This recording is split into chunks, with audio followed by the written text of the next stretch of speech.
all of us hold dear. If you are American and you love this country, it's going to take some work.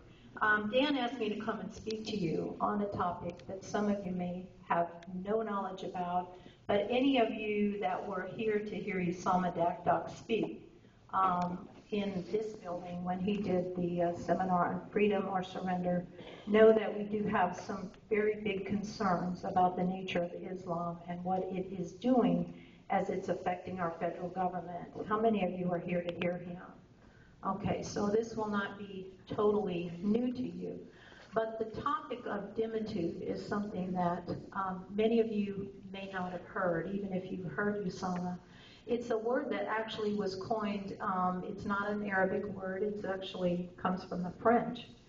And it was coined in about 1982 to 1985 to describe something that was happening to non-Muslim people in Muslim countries.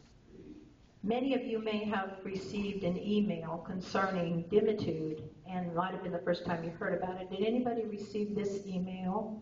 Okay, a few of you. For those that did not receive it, I'm going to read it so I can then address some of the issues that it's talking about. I never heard this word until now. Type it into Google and start reading. It's pretty interesting. The word of the day, dimitude. Dimitude is the Muslim system of controlling non-Muslim populations conquered through jihad. Specifically, it is the taxing of non-Muslims in exchange for tolerating their presence and as a coercive means of converting the conquered remnants to Islam.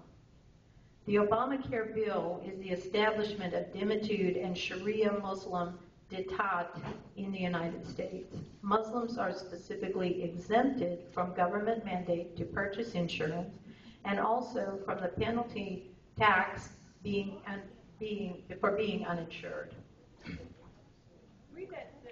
Okay, Muslims are specifically exempted from government mandate to purchase insurance and also from the penalty tax for being uninsured.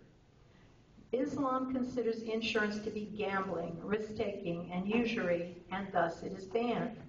Muslims are specifically granted exemptions based on this. How convenient. So I, Ann Banhart, a Christian, will have crippling IRS liens placed against all of my assets, including real estate, cattle, and even accounts receivable, and will face hard prison time because I refuse to buy insurance or pay the penalty tax. Meanwhile, Louis Farrakhan will have no such penalty and will have 100% of his health needs paid for by the de facto government insurance. Non-Muslims would be paying a tax to subsidize Muslims, period. This is dimitude. Okay, dimitude serves, again, this is the email. Dimitude serves two purposes. It enriches the Muslim masters and serves to drive conversions to Islam. In this case, the incentive to convert to Islam will be taken up by those in the inner cities as well as the godless generation X, Y, and Z types who have no moral anchor.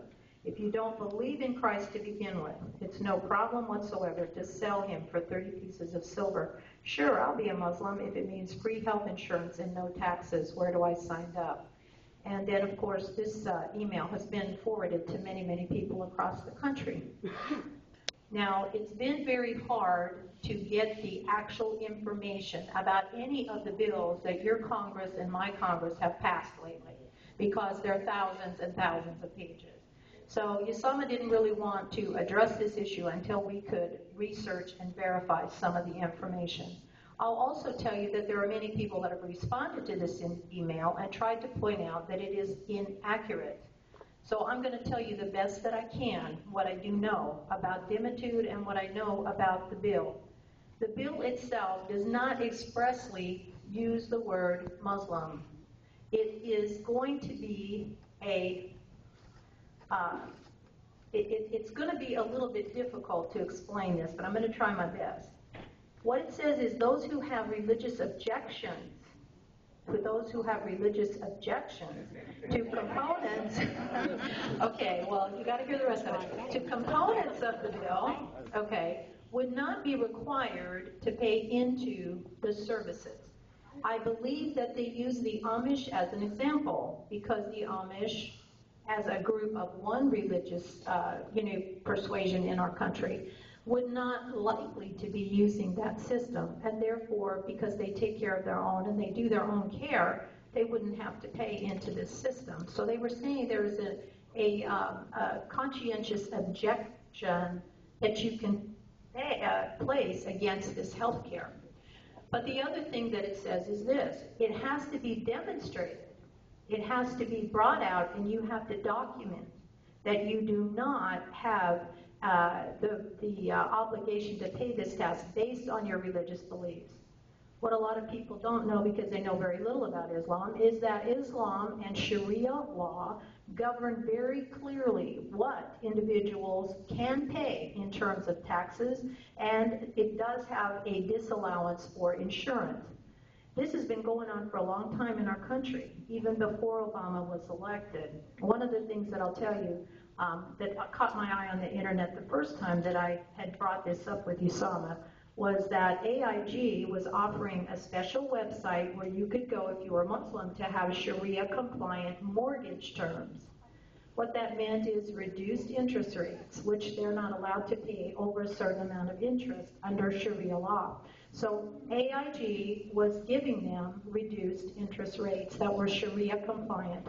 What I also know, because of what the Muslim Sharia law requires, which, as you know, Usama is studied Sharia law for at least 2 years in college in Egypt, is that they also do not have to pay for insurance under their religious guidelines. So what we had in the media was somebody blurted out, Muslims and Amish will not have to pay. And I believe the idea of bringing up the issue of the Amish is just to kind of cover what's going on here. So what is Dhimmitud? Dhimmitud really and truly is going on in many, many countries across the world, in 57 Muslim states around the world. Christian people can live there if they are willing to become second-class citizens. Islam institutes a tax system which gives a higher tax rate to those who are not Muslim. Again, it's designed to drive people to convert to Islam, but it also is a term of, it's an insulting term to those who are called dhimmi or under Dhimmitud. What it means is they are willing to sell themselves out in order to not be attacked, harassed, or threatened by their Muslim conquerors.